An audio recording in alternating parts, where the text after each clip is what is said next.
Salam alaikum mes amis et bienvenue dans notre formation JavaScript. On est arrivé à la troisième vidéo et on va voir la notion de arrow function et les modules. Donc c'est quoi arrow function?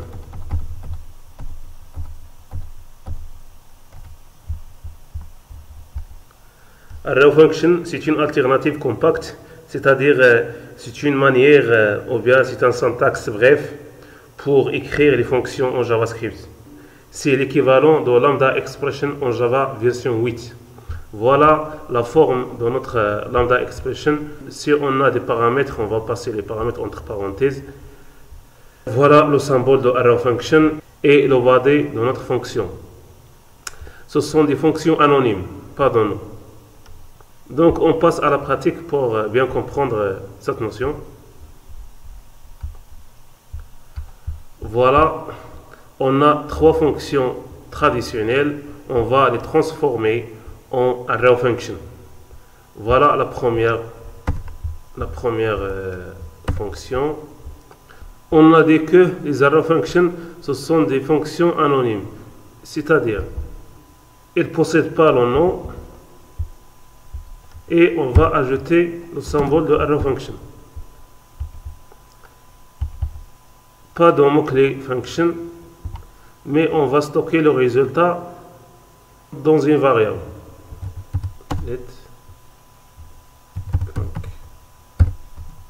Voilà. Si on a une seule instruction, le mot-clé return est optionnel. Et aussi les parenthèses.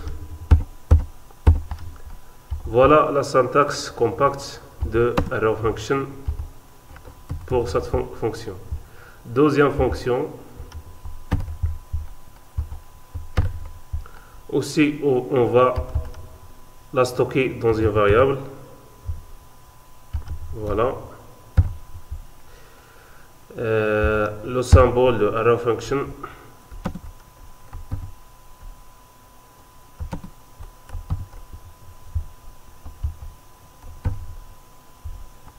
Même chose. Si on a une seule instruction, c'est optionnel. Les parenthèses. Et si on a un seul paramètre, les parenthèses de paramètres, ce sont optionnels. Voilà. La troisième méthode, ou bien la troisième fonction, c'est la même chose.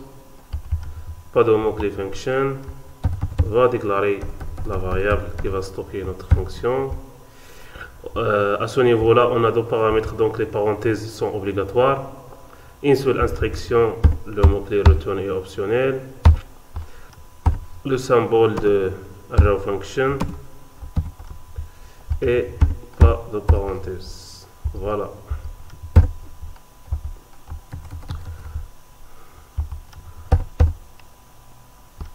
On va exécuter ces méthodes-là. Console.log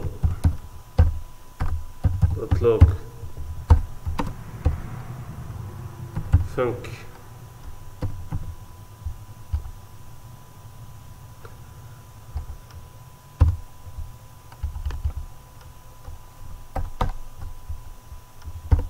func1 avec un seul paramètre, func2 avec deux paramètres,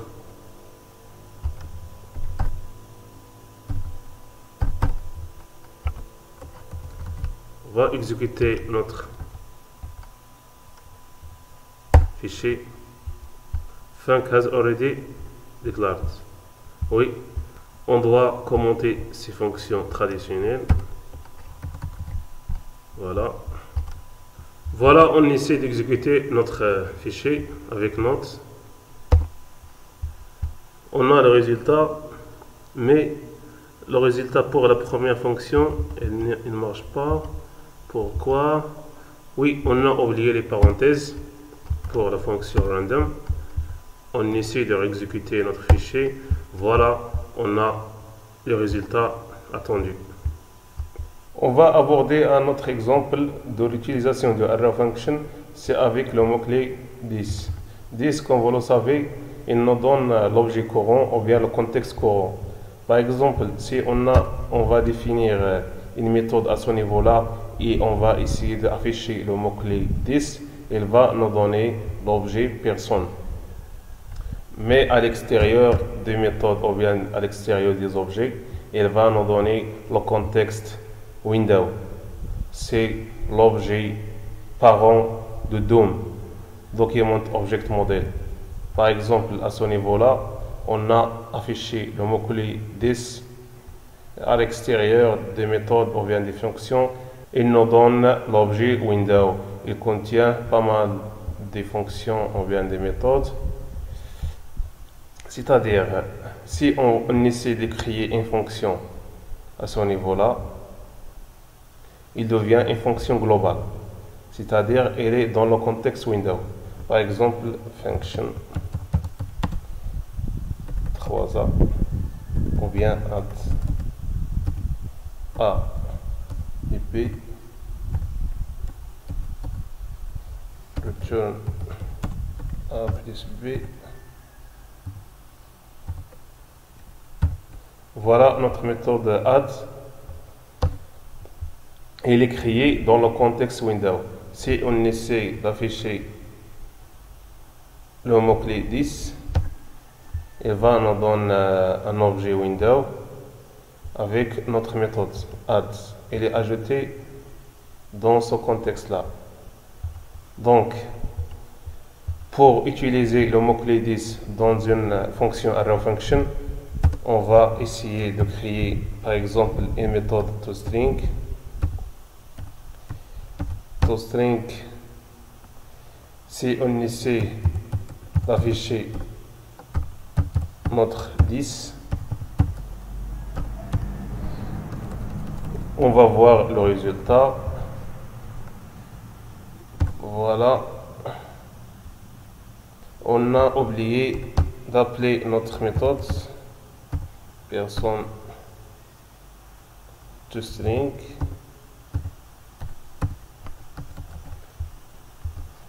Exécuter notre fichier. Voilà, le mot-clé 10 retourne un objet personne. C'est l'objet courant.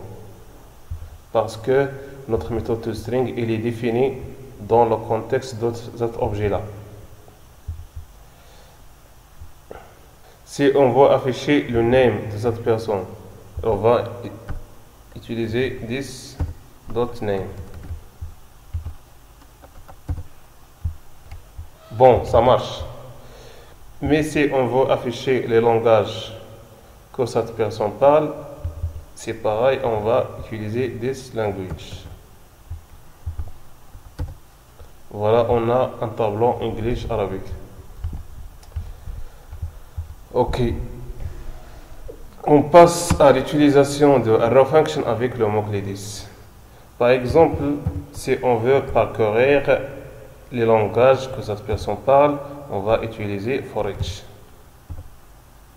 For each, on va parcourir notre tableau à l'aide d'une fonction callback.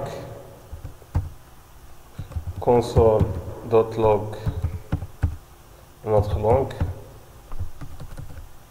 Voilà. Voilà. On va exécuter. On a le résultat attendu, English Arabic. Mais si on veut afficher à ce niveau-là le message suivant, par exemple, le nom speaks English. Et après aussi on va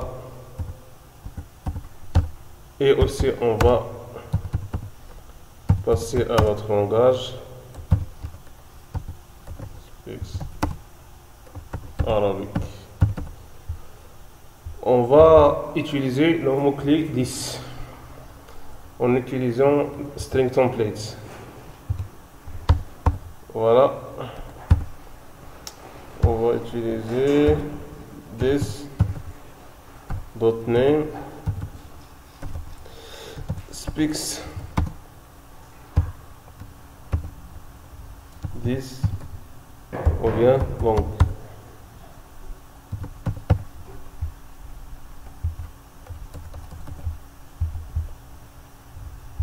On va exécuter. On a this.name, il nous retourne undefined. On a à ce niveau-là deux méthodes pour résoudre ce problème. Soit on va faire bind notre objet 10. Voilà. Soit on va copier notre 10 dans une variable. Par exemple, dates. Et on va utiliser notre date à ce niveau-là. On va réexécuter. Voilà, on a le résultat. Ou bien la troisième solution, la solution la plus pratique, c'est utiliser les arrow functions. C'est-à-dire, on va utiliser à ce niveau-là arrow function. Et avec le mot-clé 10.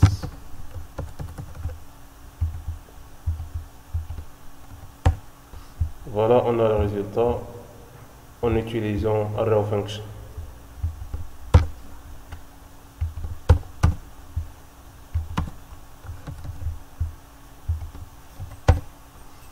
Après les arrow functions, on passe à la deuxième partie de cette vidéo, c'est les modules.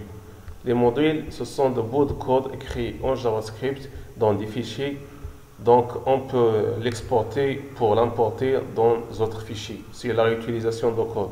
On a deux types de l'export. Soit named export, ce sont des exports nommés. On peut faire plusieurs exports dans un module, mais avec l'export par défaut, on ne peut pas faire plusieurs exports dans un module. Donc, on va voir ça dans la pratique. Voilà, on a deux fichiers, person.js et app.js. On va l'importer, les méthodes ou bien les classes de person.js à ce niveau-là. Person.js, on a une seule classe et une seule méthode. La classe, c'est avec une méthode. On va l'exporter pour l'utiliser dans notre app.js. Pour l'exporter, on va écrire export, et parenthèse, notre classe, virgule, notre méthode. Voilà, c'est l'export nommé. Donc, on a la possibilité d'exporter plusieurs choses. Dans notre fichier app.js, on va faire l'import notre classe et notre fonction à partir de le fichier person.js. Donc on va créer une instance dans notre classe person.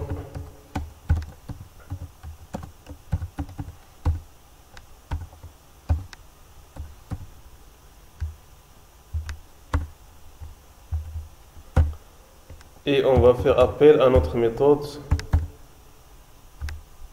show. C'est pareil pour déclencher notre méthode JavaScript.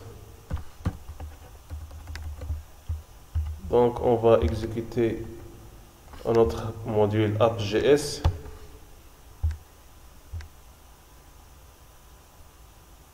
On a une erreur à ce niveau-là. Peut-être on a oublié l'extension.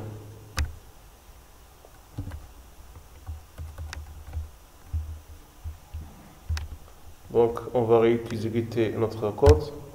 Voilà, on a le résultat. Attendez, voilà, c'est la méthode show de l'objet person et notre fonction JavaScript. On passe à le deuxième export, c'est l'export par défaut. On a dit que l'export par défaut, on ne peut pas exporter plusieurs choses par module. Donc, on va par exemple exporter notre classe. On va ajouter le mot-clé default. Et à ce niveau-là, on va l'importer notre classe.